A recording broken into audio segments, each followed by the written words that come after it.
Ну ведь могут, когда захотят. Ближайшие 15 минут вы еще не раз услышите это выражение. Ведь сравнивая 4-ю серию 3-го сезона аниме «Реинкарнация безработного» с новеллой, вас ждут новые сцены и старые сцены, которые даже лучше, чем книжный первоисточник. А с вами главный по безрабу на русском ютубе Steel.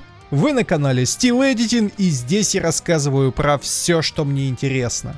А 4-я серия начинается внезапно с новой сцены. Оказывается, Талхант и Гису в аниме-версии сюжета никуда не уходили, оставаясь все это время в Шарии. И вот нам показывают их, распевающих на могиле их бывшего лидера. Рядом с ними стоит и Элина Лис, но в форме ученицы Академии и, очевидно, трезвая. Они перебрасываются парой фраз Апалла и Зенит, а затем на кладбище приходит и Рудиус с Рокси. И тут стоит отметить несколько интересных деталей. Как вы помните из моих сравнений с новеллой 2-го сезона, а если не помните, то вот тут можно посмотреть 2-часовой сборник, в аниме дом Рудиуса находится совершенно в другом месте, нежели в новелле. В новелле он находился в одном из уголков жилого района, недалеко от университета. В аниме же явно где-то на отшибе. Он все еще в черте города, но уж точно не рядом с университетом. А вот могила Паула была организована на дворянском кладбище, как раз на краю города, на невысоком холме. И как я понимаю из показанного, в аниме-версии могила Паула находится неподалеку от поместья Рудиуса, раз он туда пошел в легкой рубахе. И это на северных территориях, между прочим. У них там сейчас весна. Конец апреля, начало мая, скорее всего. В новелле упоминалось, что Талхант и Гису ходили на могилу Паула и даже напивались так, что их приходилось выгонять смотрителю кладбища, но там не указывалось, что они так кутили аж несколько месяцев.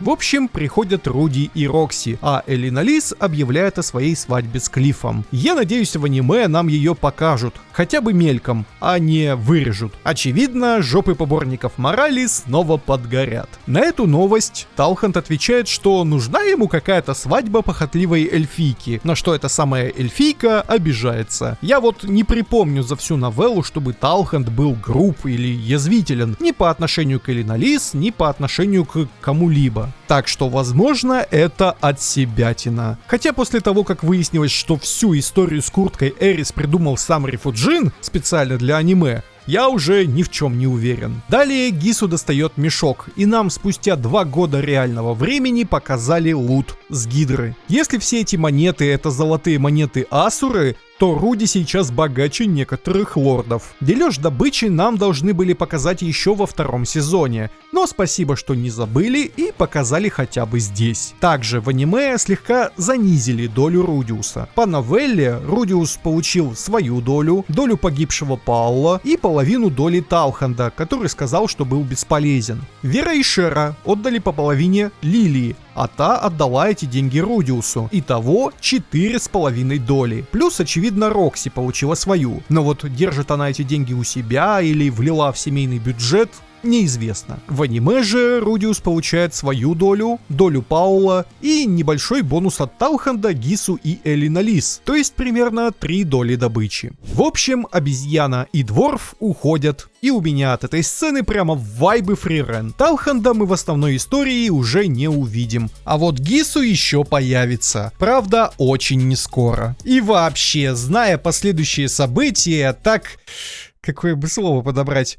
Занимательно наблюдать за их прощанием, вы бы знали. И нас снова ждет опенинг, который не опенинг. Снова, как в старые добрые, нам показывают нарративный вайб. В этот раз еще и отдельно указали на зеленые стеклышки, которые Руди проверяет на свет. Если что, это чешуйки Гидры, которые Гису отковырял, и в аниме вы скоро узнаете, куда они пригодятся. Итак, глава семьи возвращается и видит Айшу и Зенит, которые заняты прополкой. И тут снова добавляется небольшая сцена с воспоминаниями Рудиуса о жизни в Буэно и о том, что Зенит всегда была строга в вопросах садоводства. Почему это круто? Во-первых, 1-й сезон любят все. Во-вторых, Чисто технически нам восстанавливают вырезанную сцену из первой серии, когда Зенит отчитывала Рокси за снос Рудиусом ее любимого деревца. И да, отдельно для душнил из комментариев. Нам показывали в первом сезоне реакцию Зенит, но не показывали ее саму в этом моменте. Сама сцена с Айшей и Зенит не претерпела изменений, исключая разные мелочи. Например, то, что Айша сгоняла до гильдии искателей приключений и заказала привезти 3 больших вечно зеленых дерева. А еще они отгородили отдельный кусок земли для того, чтобы вырастить там рис. Затем Айша приглашает братика попозже зайти к ней в комнату. И тут в новелле Рудиус начинает беспокоиться за воспитание Айши, которую он даже называет про себя бесстыдной. Еще он задумывается о том, что девочки уже взрослеют и пора бы заняться их образованием в этой сфере. А потом вспоминает, что Айша говорила, что Лилия уже ей все рассказала. Учитывая то, что по новелле Айша наглым образом клеится к своему брату, можно догадаться, что там наговорила ее мать. В общем, Рудиус идет в комнату Айши. Ее там нет, он начинает осматривать комнату, шарится по шкафам, натыкается на нижнее белье, а потом слышит Энта. В аниме же Айша менее бесстыдная, и Рудиус вместо ее комнаты идет играть с Люси. И вот сюда перенесли замечание Лилии о том, что Люси очень похожа на Рудиуса в детстве. Правда, к соответствующим выводам Рудиус из аниме не пришел. Если что, я пересказывал этот вырезанный кусок сюжета с небольшим чеховским ружьем в прошлом ролике. Можете поглядеть справа сверху.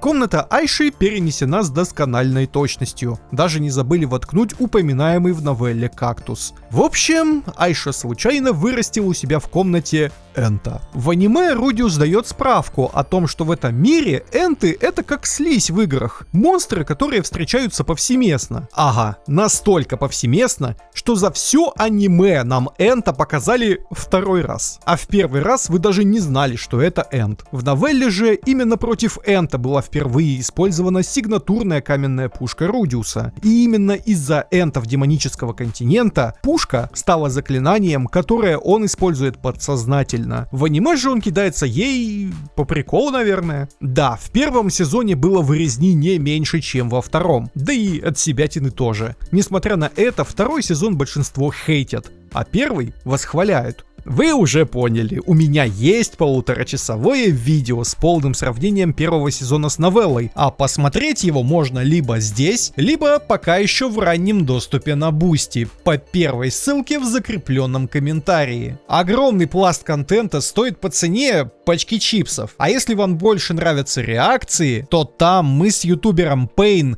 смотрим Атаку Титанов. Спасибо всем, кто уже подписан, но отдельное спасибо Onyx Dragon, Рамазану, Николаю Бондаренко, Найт Киви и Террария DF.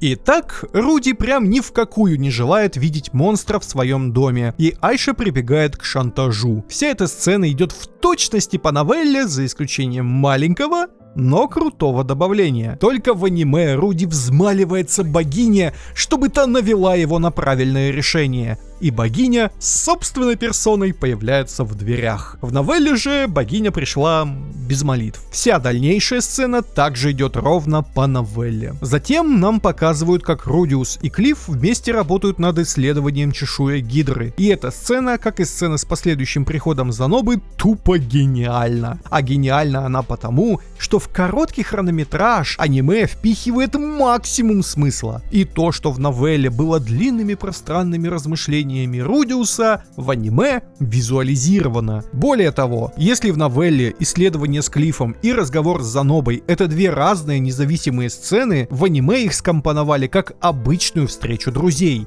Тем не менее, стоит отметить вещи, которые из аниме все-таки вырезали. Во-первых, у чешуи Гидры есть лицевая и изнаночная сторона, и развеивание магии всегда происходит с лицевой стороны. Во-вторых, у Гидры это не пассивная способность, а включаемая. Следовательно, у нее была нечеловеческая реакция. В-третьих, чешуя разрушает все, даже барьеры, но не может разрушить, например, готовые фигурки, сделанные магией Земли. И в-четвертых, чешуя нейтрализует нарисованные круги, но вот, например, выгравированные круги на посохе Рудиуса и других магических предметах она не нейтрализует. Но и попутно в новелле Рудиус дает справку о том, что камень в его посохе тоже был добыт из драконоподобного существа. В телах которых часто можно найти камни, похожие на жемчуг. Затем приходит Заноба, и если в аниме он сидел, как и положено принцу, в гостиной, то в аниме, видимо, Айша сразу проводила его в кабинет. И, собственно, все, что в новелле про куклу рассказывается от лица Рудиуса, Заноба говорит Клиффу, запаривая тому мозг. В его объяснениях ничего не вырезано. Что вырезано, так это продолжение диалога Джули и Рудиуса о том, что она очень сблизилась с Норн. Джули делала фигурку Руджерда, а Норн, как вы знаете, фанатка этого лысого демона. Так они и сдружились. А затем фигурка была подарена Норн, которая на радостях завершила жизнеописание Руджерда, ровно по плану Рудиуса, чтобы обелить доброе имя суппордов.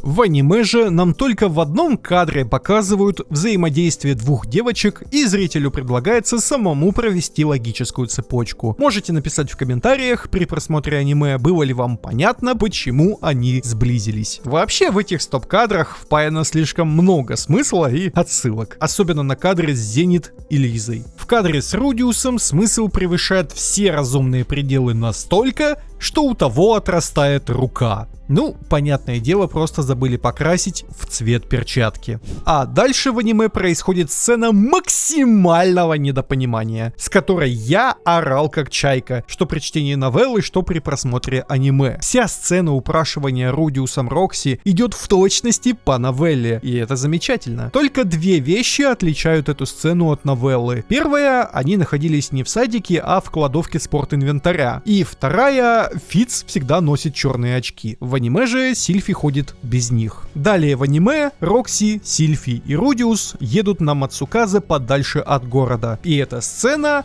снова лучше, чем в новелле. Да, здесь вырезана пара некритичных строчек текста, но зато опять сделана ностальгическая отсылка на первый сезон. Ну и этот ракурс от лица Руди на своего учителя и подругу детства, которые стали его женами, просто шикарная находка. Итак, наша троица достигает безымянного поля. И в аниме, видимо, чтобы не рисовать дополнительные дизайны, и Рудиус, и Сильфи стоят в своей обычной одежде. Хотя оба знают, что сейчас пойдет ливень. В новелле они были, очевидно, в дождевиках. Впрочем, после первой демонстрации от Рокси, Сильфи выглядит сухенькой. Но будем честны, я докапываюсь.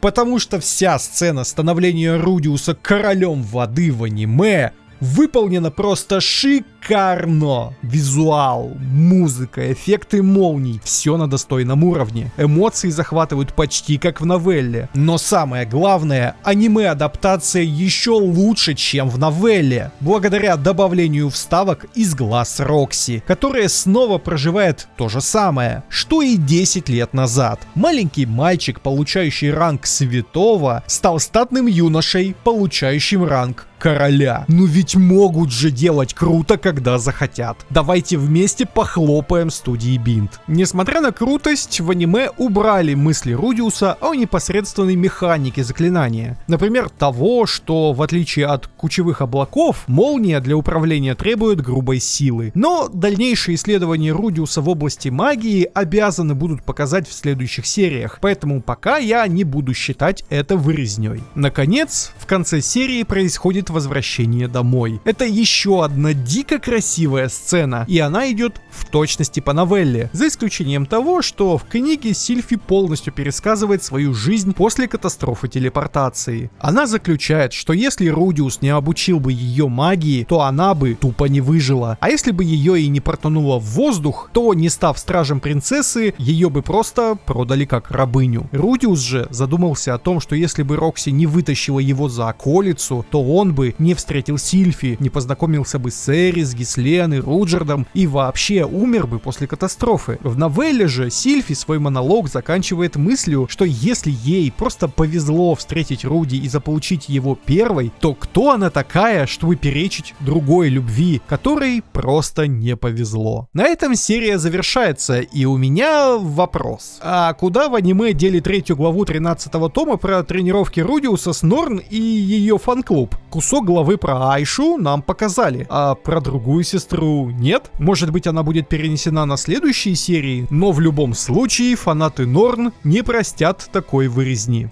Итак, в 4-й серии 3-го сезона экранизировано сразу 3 главы книги. И знаете что? Здесь куда меньше вырезни и отсебятины, чем в 3-й серии, которая экранизирует всего 2 главы, попутно перемешав все события в смузи. Здесь оригинального текста больше, но режиссер эпизода со сценаристом справились настолько хорошо, что им даже хватило времени на новые сцены. Могут, когда захотят. Под сравнением прошлой серии мне писали, что я ничего не смыслю в адаптации и вообще невозможно досконально перенести оригинал на экран. Возможно и невозможно. Хотя у нас есть фрирен, которая на голову аутклассит оригинальную мангу. Но за свою карьеру ютубера и под 100 сравненных серий за спиной я могу отличить, когда студия старается, а когда халтурит. И когда я в своих видео говорю, что вырезали и то, и это, я не только знакомлю своего зрителя с упущенным контентом, но и лично переживаю, потому что знаю, что они могут. Обязательно посмотрите видео с вырезанным лором подземелья телепортации.